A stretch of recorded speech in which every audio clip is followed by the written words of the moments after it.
if you're going to be a great CEO, remove your ego.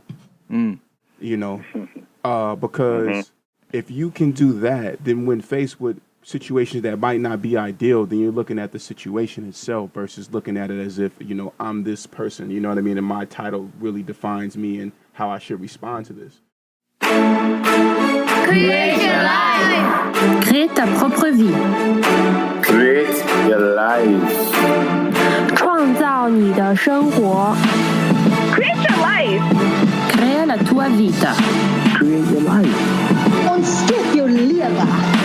You better create your life. Create your life. Create la vie. Create your life. Create your life.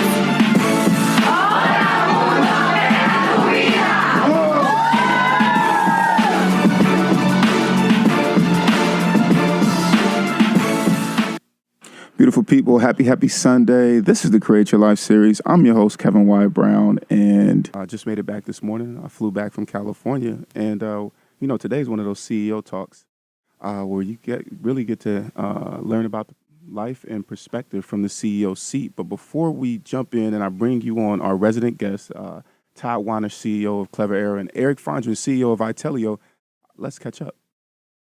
So welcome back to Create Your Life series. We haven't met in a little while. We took a week off while I was down in Florida for a conference, but it's been a great end of summer, and what were some of those last minute bits of summer fun and summer goals that you squeezed in before the start of the fall? Did you do anything this last couple of weeks while it's still kind of warm? Because I feel like the temperature's changing a lot here in New York City. I've personally been preparing for and had some outstanding opportunities over the last couple of weeks. As a winner of the Black Enterprise Modern Man Award for 2017, I was able to go down to Palm Beach, Florida, and participate in their conference called Black Men Excel, and it was an amazing experience where I got to meet just so many people who were trailblazing in so many different fields, and it was just awesome. But to also see people at different levels. I was meeting actually some fraternity brothers and other people, CEOs of their different companies and things like that, from ages all the way up to like in their 60s, man, down to the 20s, who were really, really making moves. So it was definitely inspiring. And then one of the best things that happened this summer, I got news last week that I was accepted into SLP, which is the accelerator program that I told you guys about, who Todd here is also an alumni of and still very active participant in. And so, that was really, really a great highlight for the summer. But also this past week, like I was telling you earlier, I went home to California and was able to connect with some amazing people and see the Bay Area from a different perspective. Connected with some of my friends who are doing big things in tech out there in the Bay Area, some working at Y Combinator, some at some other companies. So it was definitely an eye-opening experience to see and actually go and experience the tech scene in San Francisco from their perspective, And without further ado, I want to welcome our guests, Todd Wahnish and Eric Fondren. Please say hello to the Create Your Life series family, guys. What's up, everybody? How's it going? Good to be here. Man, so good to have you guys. I feel like it's been a while since we had CEO talks. And so I'm just happy to have you guys. Todd, you are here, man. Happy to have you, man. I'm glad to be here, man. Thank you for having me back. Most definitely. And Eric, what's the topic for today? Because you guys know when we do CEO talks, I actually get kicked out of the host seat, and you guys take over. So what's happening today, man? So we'll be talking about reputation management. Basically, how can you manage the expectations of everybody around you that matters and how they feel about you, really. So, and then utilizing that to your advantage. Okay. All right. So what's the first question, man? Let us know. Bless us. Yeah, absolutely. So, the way you kind of kicked off the session, it's crazy how you listed the number of events that have happened in the last 2 weeks. But from a media cycle perspective, you just get pushed on to the next event so quickly. I literally forgot McGregor and Mayweather had a fight. Right. That was like a week and a half, 2 weeks ago at the latest. It's crazy. But from a first question perspective, it comes down to how does a CEO manage their reputation while in the process having to adjust while learning new things. So 2 week span, you could have multiple things coming at you, whether it's a hurricane or something that happens in your business, new sales lead or a loss of sales in one area. How do you manage all of that while still understanding your stakeholders' view of yourself? Todd, why don't you kind of give a quick spiel about who you are, what you do, and the way that you manage your reputation in real time? Yeah, absolutely. First, before we begin, I got to say that tonight is actually my wife's and I 6-year wedding anniversary. Woo! So, Congratulations. yeah, man. We Awesome. had our Congrats, man. first date at 6, 7, 8, and then our engagement at 8, Nice. 8, 9, 10, and then we got married 9, 10, 11. So she's my best friend, and she's my co-founder and my CTO, and That's awesome. she's phenomenal. Wow. So she definitely gets a shout out. So So that's your answer. that is have a really good support team. Right. No, so in terms of the way I manage reputation personally, I take it the way I was brought up, both in terms of business and family, was that the only thing you have is your name, and the only thing you have is your reputation.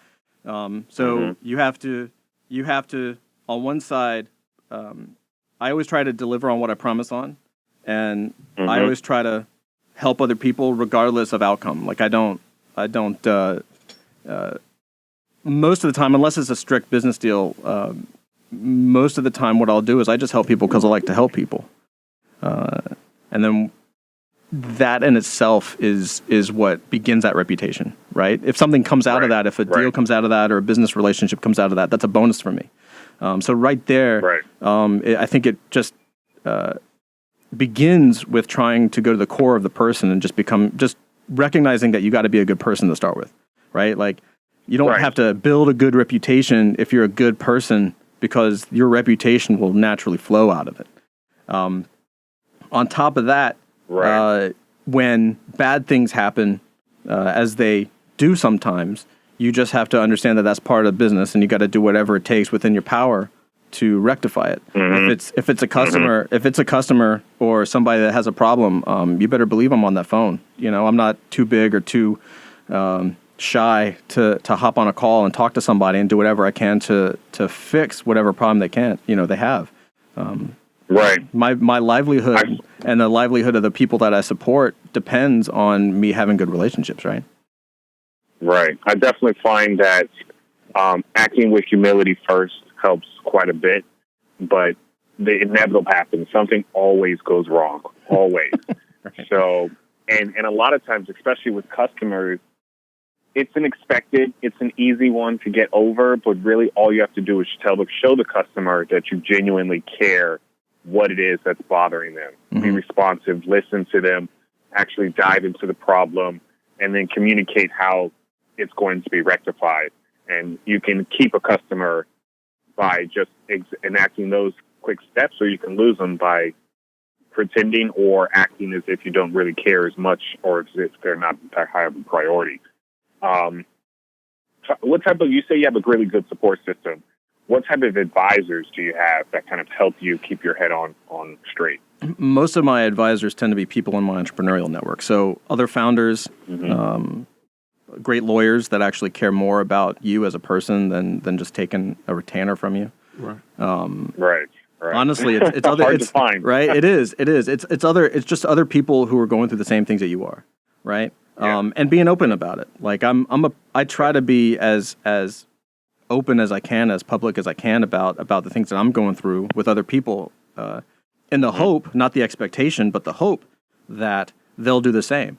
And as the years have gone on, especially with at least in terms of some of the software products that we develop and do, I have found that the people that I personally like working with best are people who I've met beforehand, who I've gotten to know beforehand, and just gotten to like, we can grab a coffee or a beer, and we just like hanging out, then I don't have a problem working with somebody. And usually what happens is, and again, it wasn't something that was strategic. It's not something that was planned. It's just something that happened to be and that I learned to really enjoy, is that when you've built up that friendship, that trust, and just that basic relationship before jumping into the exchange of money, when something goes wrong, if it goes wrong, it's much easier to deal with because you're talking to a friend, or at least an acquaintance, and if they know just from the relationship that if I say, no, I'm going to do whatever I can to fix this for you,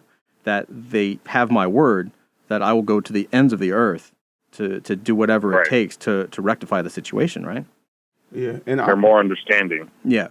I think I'd like to take a stab at this. I think that one of the important things, and I've had this conversation in the last week or so, important things in being in the CEO seat is if you're going to be a great CEO, remove your ego.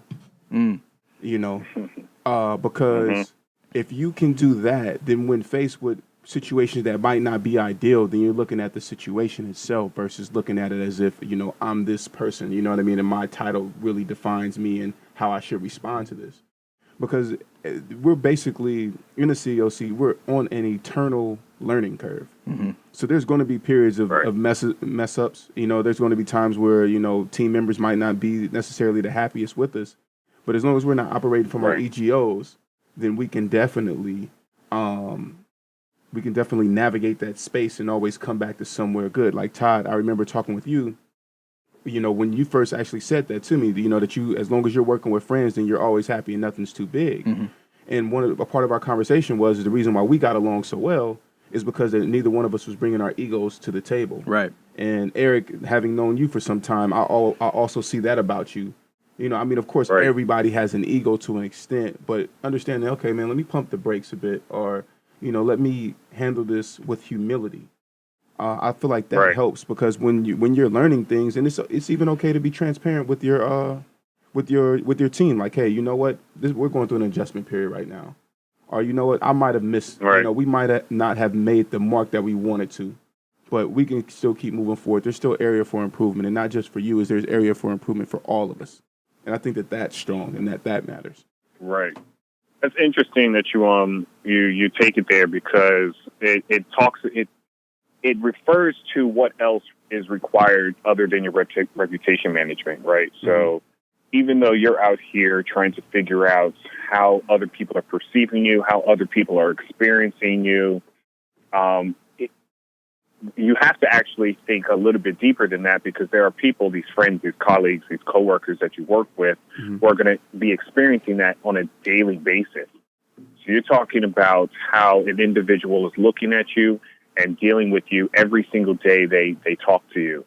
And one of the things that one of my mentors informed me about was the fallacy of the hero, right? So you're in the CEO seat, and a lot of times, either because they're extremely confident in your abilities, or because they're, manipulating you to their own end, or because they're being dishonest with you for any particular reason, people may actually not criticize you, but try to prop you up under false pretense, whether conscientiously or not.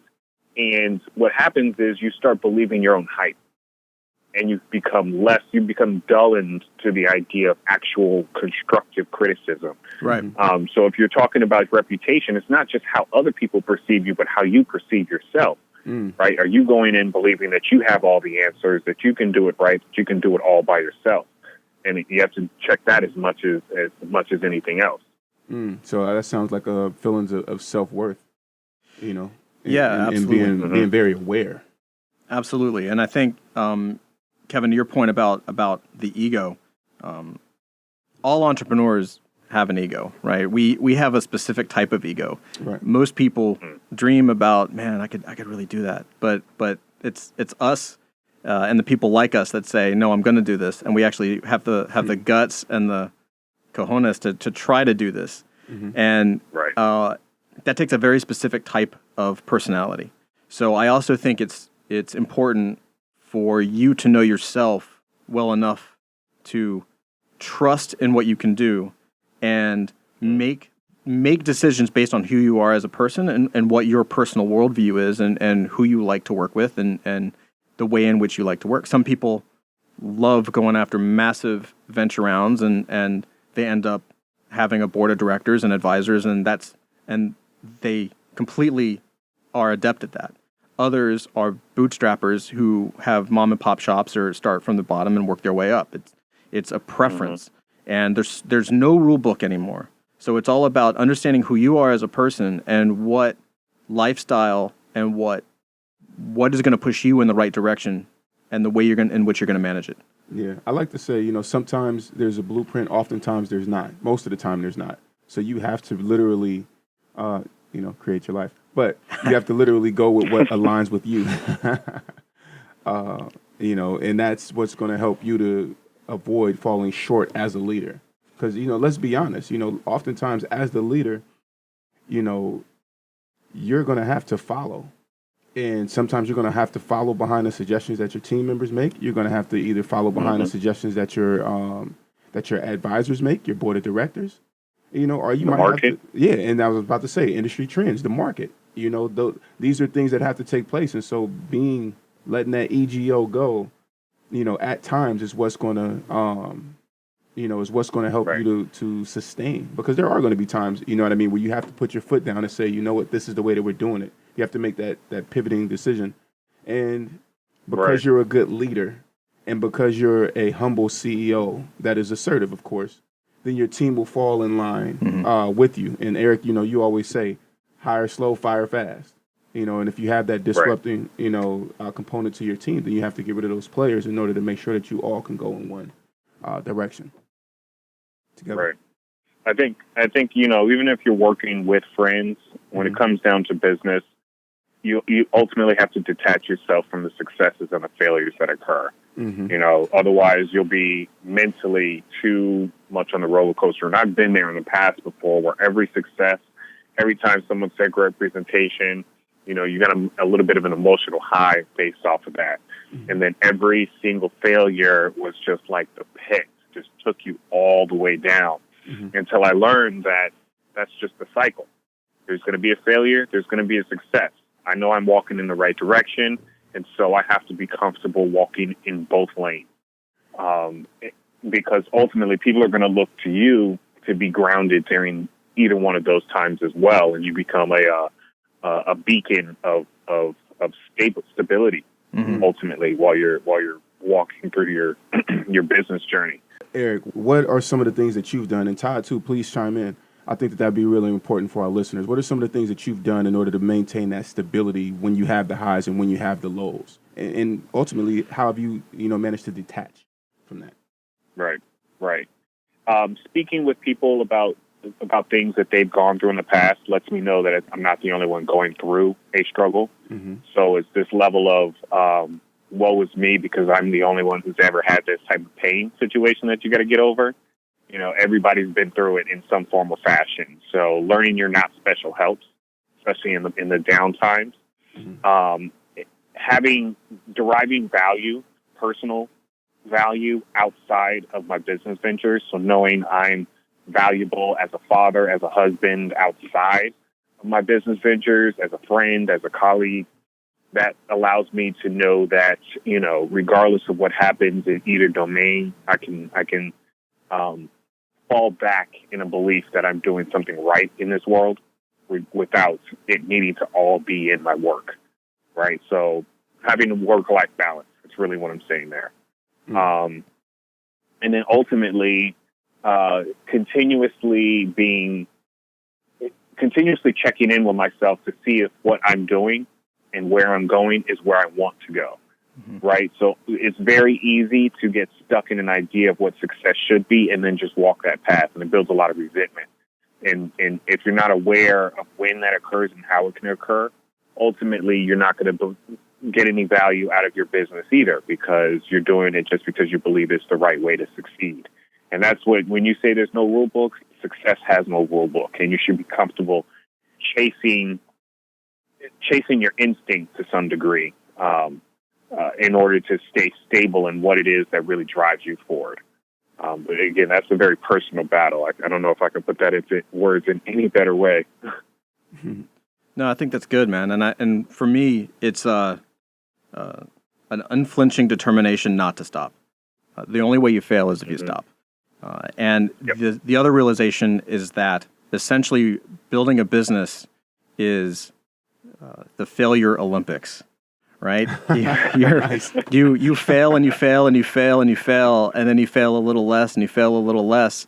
And then you have enough failures to look back on to say, there was a success over here and there was a little thing that worked over there and maybe something over there. So maybe I can put that stuff together and have a small success. And then you get that small success and then you get another small success. I think we tend to forget that walking is essentially just falling the right way, right? You're tripping constantly. You just are so used to it and you're so good at it that we call it walking, right? I like that analogy. That's interesting. Falling forward. As long as you don't hit the ground, you keep walking. If you hit the ground, you dust yourself off, you get off, and you get up, and you just keep walking. Well, hopefully, you land on your hands, and then you can just do a push-up and act like you didn't. I've landed on my face a few times, my friend. Yeah, definitely. And again, I think it also helps. I think it also helps when after you've done it enough and you become humble enough to be open enough to other entrepreneurs. Once you get the feedback, right? Once like we're on this call, I can say, yeah, I've failed a ton of times, like more than I can count. And then, I'm sure if I asked you guys, you'd be like, yeah, me too. I failed at this or I failed at that. Like that in itself creates a brotherhood. It creates a feeling that we're not alone. Because as a leader and as an entrepreneur, as a founder, we're in a silo. We're in our own business, making decisions that eventually, when you grow and when your business starts to scale, it affects the lives of others around you, and it affects the lives of your employees and your contractors. So it's a pressure cooker. So it does help to be around people beyond just the standoffishness that entrepreneurs tend to have, which is like, you meet someone for the first time. And it's always a shock because a lot of times I'll start off like, hey man, how's your business doing? Oh, we're killing it. We're doing so good. Yes. Right. We're crushing it. Right. Milestones after milestones after milestones. They're like, how are you doing? I'm like, man, my business is on fire this week. and all of a sudden their defenses go down. They're like, oh really? And I tell them about it. And I say, well, what do you think? Have you gone through this before? What's your idea? Oh yeah, actually, I had this happen to me and this is how that was my last business. It was a nightmare. Oh, all of a sudden, like, it might be rosy or it might not be rosy, but people are used to this the TechCrunch soundbite where everything is you're just on fire all the time, and it's just not true. We all go through problems, and it's up to us as entrepreneurs and as founders and leaders to be real about it. Both with our family and our employees and contractors and other entrepreneurs. And ourselves. And I think that, one of the other things is that people have done multiple businesses before they actually get it right or are in a particular position at a company that they founded for a long period of time. I've started several businesses. Todd, you have several businesses. You started others. Eric, the same thing with you. And now look at the conversation that we're having now, versus what we were having 5 years ago. Man. I started off in comics and animation and ended up in software. How's that work? Right. It's a journey, man. It's a journey. Oh, yeah, man. Absolutely. Yeah. You definitely have to celebrate the journey. I mean, at the end of the day, you are, blazing trails that no one else has done before, building something that no one else has done before. So it's this strange line between self-confidence and malignant ego. Dude. you can't pretend yourself you're your king, but you got to know you're the general, right? Right. It's when the time comes, you have to be able to give out the orders. But at the end of the day, you're not the all-encompassing power over everybody. I mean, I don't know how many employees you have, Todd, but I know me and Kevin has spoken about our employees and the culture we try to build in our companies. And ultimately you look out and you're like, you're building a sort of a family up underneath you. You're doing enough to provide means to put money on their table as well, so they can go home and eat. And so it's this pressure, as you say, the pressure cooker. As you build a company and get more successful, it's just more pressure because there's more mouths to feed. And so you do have to have a strong level of confidence to handle that, definitely. Yeah. Absolutely. And with that being said, man, I want to come back because when we come back from the musical break, I actually want to talk about something. I think that, celebrating the journey for myself, I don't really do a lot of celebrating. So I want to know what some of the things are that you guys do to celebrate the journey. And, how do you make sure that you, keep ego out of it, man? Because I seriously, I don't do too much celebrating and kind of sometimes underestimate the magnitude of some of the things that I've accomplished. So, Right. yeah, when we come back from this quick musical break, I'd like to hear you guys' perspective on that. So, yeah. Beautiful All right. people, if you have any questions for us, call in 212-650-6903. And always go to createyourlifeseries.com and sign up for our newsletter that will also be coming with more information on the Goals Challenge. Hi, I'm Diane. I have a daughter, Nikki, and she's a senior at high school. She just got accepted for early decision into college. Prior to taking Kevin's program, we were pretty overwhelmed because her college debt after her merit scholarships looks like it's going to be about $150,000 in 4 years. Feeling pretty overwhelmed about that $150,000 potential debt, I decided to enroll in Kevin's debt-free college academy full course program. And I have to say the value for the money for what we got out of the program was absolutely amazing. Kevin takes you step by step with many, many different tips and many different strategies for not only the student, but for us as parents, for our student, things that we can do to really help save money and prepare. If you or your child are looking to save money on college costs, sign up for Debt Free College Academy today at debtfreecollegeacademy.com using coupon code FREECOLLEGE. Soundtrack courtesy of Purple Planet Music. Beautiful people, this is the Create Your Life series. I'm your host, Kevin Y. Brown, and definitely happy to be back here with you. We have Todd Wahnish and Eric Fondren here. Guys, y'all here? Y'all here with me? Absolutely. Yes, sir. Okay. Before we left, I think the primary combo or the question that I had for you both, Todd and Eric, was how do you guys go about celebrating the journey as you're, on it? Because it's something that I don't necessarily do. I'm just always in my head like, man, I'm not there. And so I'm just like consistently striving and overlooking the accomplishments that I do make. So how do you guys do that? Want me to Well, tackle first this of all, for you? know that that's not a singular issue. I definitely go through that as well. Just like, I'm not there yet. I got to do more. Mm-hmm.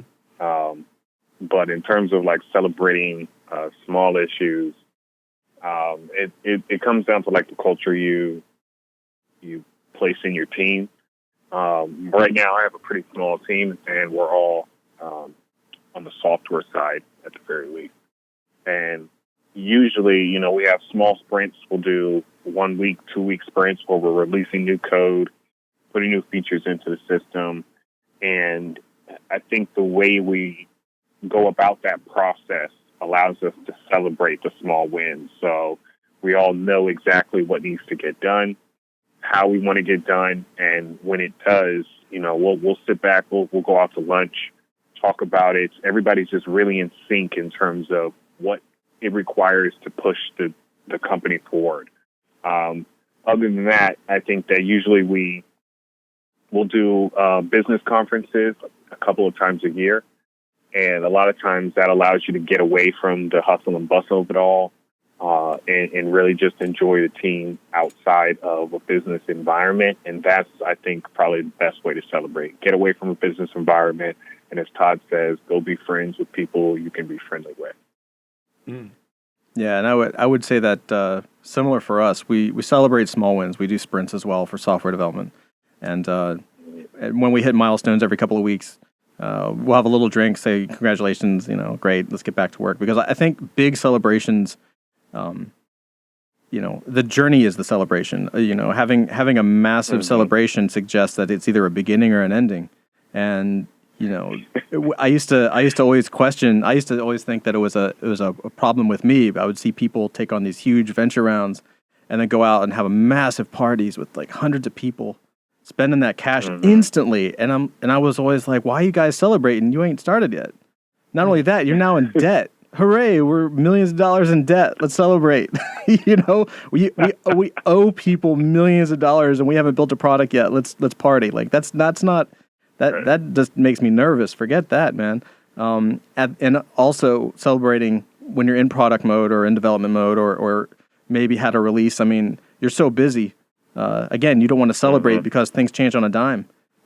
In fact, I've only broken that rule once, and that was I had and this is a use case for it for why I don't celebrate is that I had finally one of our products or one of our first products wasn't doing it was doing great.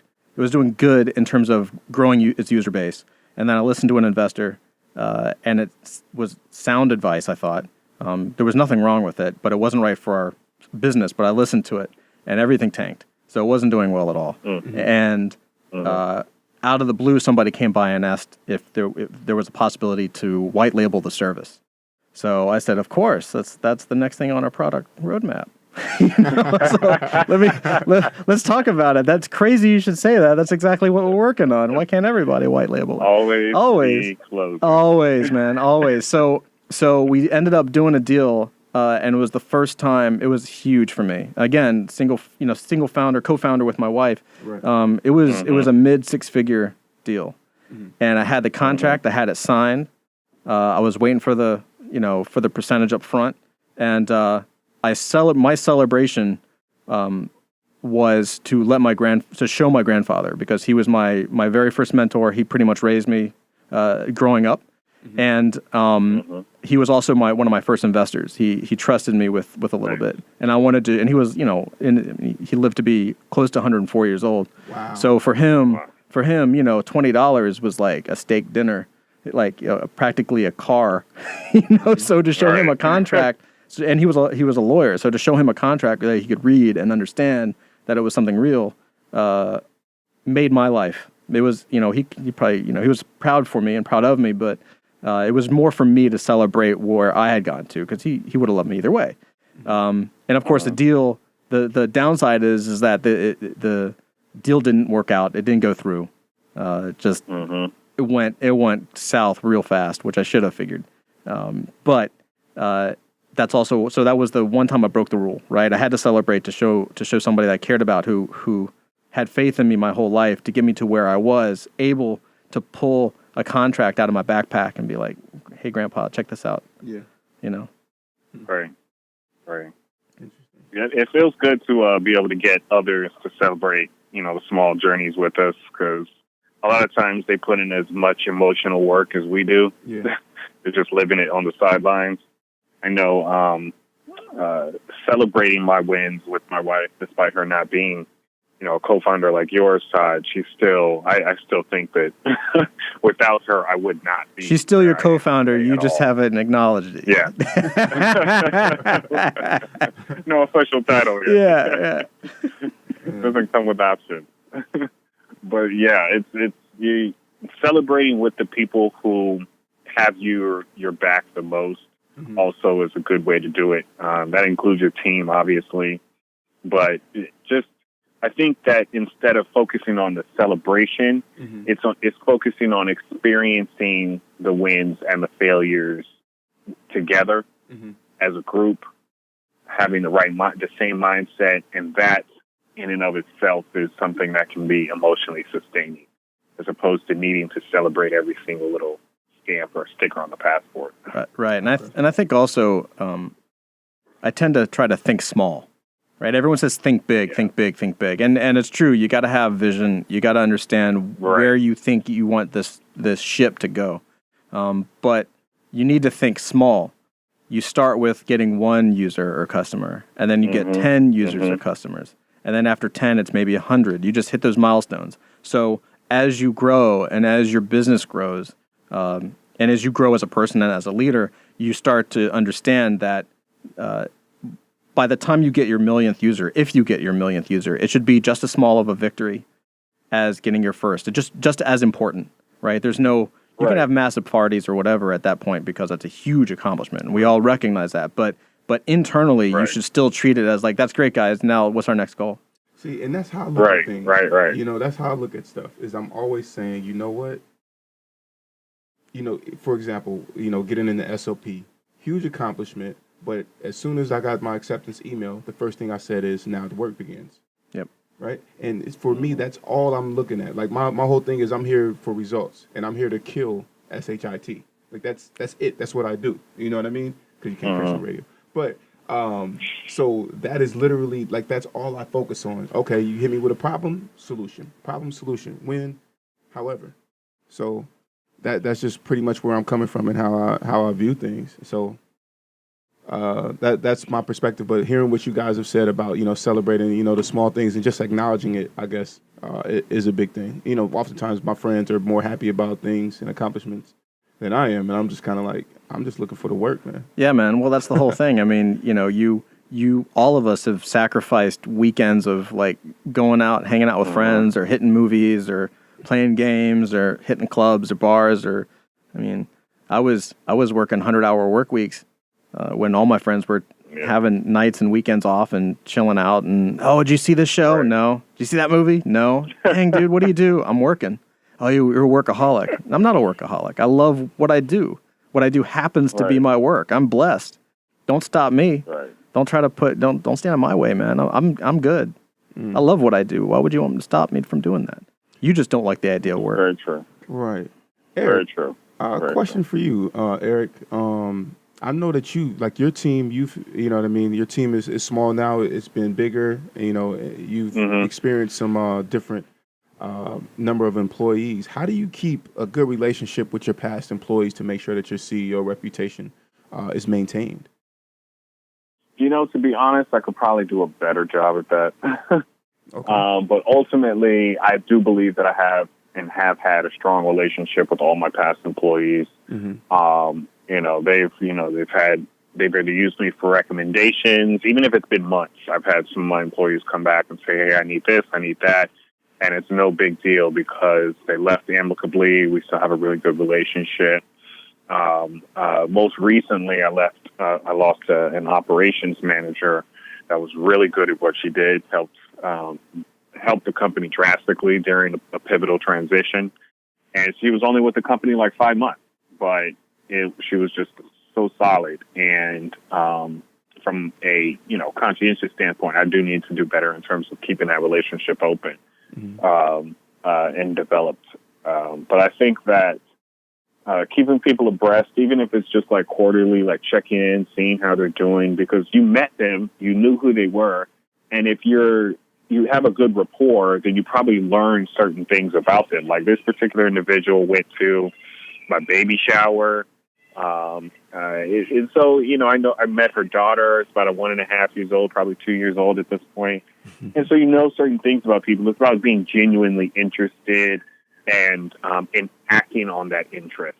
It doesn't have to be anything crazy. You don't have to do huge works. It's just showing actual genuine interest is usually enough to keep a solid relationship going. I'm hearing authenticity all over this. Yeah. The answer to this question, just authenticity, man. Just being who you are. Yeah. Yeah, and I would say that I would add to that by saying that most of the people that we work with tend to be independent consultants. We've just had much better luck with people who tend to think that they're their own entity and that they have that entrepreneurial spark as well, even if it's just a little bit. Rather than we've done employees and full-time freelance, and it just at least for our business was much easier and much better to have independent people who had their own thing going on. And I would say that our management of those people, it's again, it goes back to the reputation and how we manage it, how I manage it, is by not thinking of it as reputation and thinking about it more as just helping people out. So if I see an opportunity that comes across my desk, somebody emails me, another entrepreneur says, hey, we're looking for this or that, and it's not something that we actually handle, the first thing I do is go to people who I've worked with in the past or people on my network, and I say, I ask permission, do you mind if I do an intro? Yes, okay, great, and then I do the intro. And I think that keeps everything fresh and it keeps people in your thoughts, because especially from our perspective of working with freelancers or consultants, if I can't hire you right now for a specific project, that doesn't mean I can't help you. Right. And it doesn't mean it doesn't mean that I'm looking for something at the end of it. I just do it with no expectation. And I think that adds to the humility and authenticity that I hope to showcase because I feel that I'm a pretty humble guy, Right. And, it's doing the best you can and remembering how you were raised and trying to bring that into your business life. And it even goes into one of our products. Like my wife and I have my wife actually leads a company called Ruby Thursday, and she essentially helps junior Rails developers level up. It's like grad school for junior Rails developers. And a lot of that came from the fact that we were doing software and we had our own team and we had freelancers and consultants, but we needed more. And the people that were coming to us and the entrepreneurs that were coming to us looking for people to staff up, just, there were problems there. There was a big gap there. So we just said, well, we can help. And we just started showing people what to do. And we weren't thinking we were going to make anything out of it. And she just started doing tutorials once a week for her own benefit. And she's done it for 3 years now. And out of that, she's built an audience. And now as a side benefit of providing value and being helpful to a community, she has a network of thousands of developers. So it was not necessarily a selfish goal to say, I want to have 1,000 developers. How do I do that? It was somebody came to me and needs help. I'm just going to help them. And that turned into something else, which turned into something else, which is now is bearing fruit. Mm. Wow. Yeah, I think that comes back to being a beacon. I think if you choose to be a CEO, or you choose to be an entrepreneur, even at that, there's a certain part of you that goes beyond what you do for work, that goes beyond what you do in general. It's just who you are in terms of wanting to be some level of beacon, wanting to have some level of influence over the world around you. Mm-hmm. And if you're a good CEO, usually that's a positive influence. And so learning how to marry the skills you have with your inner goals and drive that you have in order to bring people along with you, the more powerful of a CEO and more successful you'll be. I think it all comes down to really being able to tap into innate human power to influence others positively. Right. It's really metaphysical. It's that old saying that a rising tide raises all boats, right? Mm. Exactly. I like that. So what else you got? Yeah. All day. I can do this all day. Yeah. Well, one last question, or at least, one last topic area. When you're developing a reputation and you have a number of different stakeholders, you have your business to build, you have products to iterate on, what is it that you focus on first in order to really develop your reputation management? Is that your customer experience? Is that your employee expectations? Is that your brand? Is that the product? What is it that you focus on first? What's the foundation in terms of a good reputation for both you and your business? That is a good question. I would say that it depends on what stage of your business you're at. If this is the beginning of a business, then I would say that it's audience. It's the reputation that you build with an audience. It's not about the idea; it's about the audience that you build. And the way that you build that relationship with that audience is, 3 steps, right? It's people get to know you, then they like you, and then they trust you. And that's with everything, everybody, right? We first get to know each other, then we like each other, then we trust each other, then we can work together. And so I think that first, before product, before worrying about employees, before who I'm going to hire, what I'm going to build, or what software product it is, or how much development is going to cost, or trying to raise a seed round, or anything like that, it's building that audience and getting that audience behind you.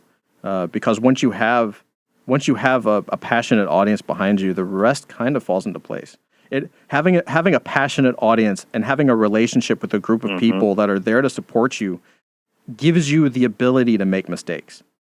They will forgive mistakes because you've built up that trust. You've built up a cachet of like, oh man, these guys are really good. They're really good people. They messed up this time, but I'm still with them. I'm still in there, right? And that only comes through the slow process of building a friendship with a large group of people through whether it's social media, blog post, video, radio, podcasting, whatever your choice medium is. Consistent communication. Consistent communication. And again, being open and humble enough to help people when you're not getting anything out of it. Well, I think I'm going to butcher the saying, but there is a something that has to do with what true character is, and it goes something along the lines of you can tell the true character of somebody by what they do how they act around you when you can't help them. Yeah, absolutely. Right? Mm-hmm. Something along those lines, and that's very true. You might not be able to help me. It doesn't matter. I'm here to help you because I want to, and because I think you're worthy of that help. I think to piggyback off of what you were saying just a second ago, Todd, I think one of the other things, Eric, is that you have to create a standard. And this is, of course, after, making sure that you know what the product is and who your audience is going to be and building up that audience. You have to create a standard. And that standard has to go across the board. So you have to have a standard with your team, how you want things to flow. You have to create a standard for yourself. You know what I mean? And then you also have to have a standard of what this brand looks like and the message that you're projecting. And that goes, from product quality as well as to just the overall look of things. And of course, you also have to allow yourself to grow and evolve, right? So, if you might start off at one place, right, and things look a certain way, but you are evolving consistently. But that standard of, let's say, the schedule of when you're making your social media posts, how often you're doing it, what your employees are doing, and what you're responding to on social media, all of those things, I think that all of that has to be consistent and be standard. And so, therefore, you're consistent across the board. Again, that word consistency. Because like one thing for me, like that I always say, when I'm dealing with certain other designer friends, I'll say, man, that's not sexy. And that means that this is a no-go. Or we have another saying where we say, man, that's gargoyles, which means that is ugly as... Right. You just be like, this is gargoyles, bro. Like, come on, what are you doing? And you'd be like, that's not sexy. Or you'd be like, yeah, that's it. That's sexy. Yeah. And it's not in the term, in meaning sexy, but it's just like, yeah, that hits the standard. That's what I'm talking about. Well, that's because you know your audience. And your audience is attracted to who you are as a person because you're the figurehead and you're the leader and you're the CEO. So if I went to, just knowing Kevin Y. Brown, if I went to Kevin Y. Brown's site and it looked like a used car salesman site from 1998 on MySpace or GeoCities with like stars and like you know what I mean? Like it would throw me off. I'd be like, whoa, incongruent. It's not congruent. Exactly. That goes into advertising, everything else. Yeah. Congruency, 100%. Absolutely. So, gentlemen, closing remarks, man. What would you say to give us one tip that you would give our listeners who are looking, of course, to manage their reputation from the CEO seat? Eric, you want to go first on that one? I was definitely going to allow you to do that. There's the bus. Yeah, I'll go first. Take a dive. One piece of advice is take your mission seriously, but don't take yourself too seriously. Yeah. Right? Like, people love people who are excited by something, but that excitement doesn't allow them, it doesn't skew their perspective on life, right? Like, so if you're super excited about cars, yes, you can be super excited about cars, but don't make everybody a car person, right? Right. So you need to understand that the superpower you have, the super influence you have from being this dynamic individual who can lead a company and build a business is a superpower that must be wielded responsibly. You should not be hitting everybody over the head and dragging them along with your vision. You should be more aware of how people are receptive to your vision and being along for the ride. And once you kind of get used to reading people and how well they sync with your vision, the easier it is to convince people to come along with the ride, the easier it is to lead others and to execute on that vision ultimately. So take your vision seriously, but don't take yourself too seriously. Yeah, and for me, I would say there are certain things that affect your reputation and certain things that don't. And I think as an entrepreneur, it's very hard to tell sometimes. Things that affect your reputation, things that affect your family, your customers, your employees, your partners, people you do business with, you need to take seriously.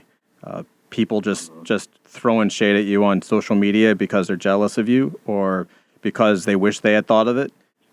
You have to be able to brush that stuff off, and you just got to remember that wolves don't care about the bleats from sheep, right? Not to say that entrepreneurs are predatory. It's to say that entrepreneurs are different people. That running a business is different. than just throwing shade on social media. And a lot of people wish they could do what you do, and they'll never attempt it. And the only way that they can get over themselves and their own personal failures is to attack those that are trying something different. So you got to understand that people starting to attack you on something as basic as social media, a lot of the time, not all the time, a lot of the time is just a way for them to vent about their own failings and their own lives. And it's up to you as the leader and the founder and the entrepreneur and the CEO to differentiate between someone just talking trash and a customer who really has a legitimate problem that you need to get on the phone with and deal with immediately. Right. Wow. And I think what I would say is that create the standard, follow the standard, be consistent with the standard, and do the work. I think maintaining your reputation is a lot of it is doing the work and creating a standard for yourself. And I feel like even when I crowdfunded to get this show started, I literally had people who I hadn't seen since elementary school donating to the show, and people from college who I hadn't talked to in years to get the show started. And the reason why they were not reluctant and wanted to donate their money was because they understood the standard of work that I produce and how consistent I've been over the years. And they've been able to witness it and see it via social media. So I think that that's one of the things in managing your reputation is to really, really make sure that you create a standard, that you stick to it, and that you really, really make sure that you're consistent with it. Absolutely. So, beautiful people, it has been a great, great Sunday. Our CEO Talks we're wrapping up. And I also want to highlight the fact that we have released, as of last Friday, episode number 75 of the Create Your Life series. Wow. So we're going to do a round of applause in the studio. That's incredible. Wow. Yes. That's Congrats, amazing. brother. Yeah, Thank for you. real. Yeah, and, thank you to the team, Leah, Noah, it's been quite the journey. So, do y'all want to say anything? Leah, you want to say? They all get shy when I'm like, y'all want to get on the mic? You want to get on the mic? But, it's been an amazing journey. And, again, creating that standard, and definitely making sure that people are happy with their investments. So, we not only do this for ourselves because it's great to talk with guys like, you, Eric, and Todd, and, all of the other guests that we've had, including female guests, but also because we want to make sure that people are happy with their investment, that they've made in the Create Your Life series. So without further ado, we will catch you here next Sunday. And it's been an amazing time. Thank you, guys. Absolutely. Thank you. Thank you. All right. Beautiful people, if you enjoyed this episode of the Create Your Life series, be sure to download it from our podcast, which is available on createyourlifeseries.com, iTunes, Stitcher Radio, and Google Music. Also, be sure to leave a review of the podcast. You can catch us live on Sundays from 5:30 to 6:30 p.m. Eastern Standard Time via 90.3 FM in New York. We encourage you to participate in the conversation. Call in at 212-650-6903. Follow us on Instagram at CYL Series and at Kevin Y. Brown. Be blessed, and we'll see you back here live next week. Create your life. Crée ta propre vie. Create your life. 创造你的生活。 Create your life. Crea la tua vita. Create your life. Ontsteek jou lewe. You better create your life. Create your life. Create la vie. Create your life. Create your life.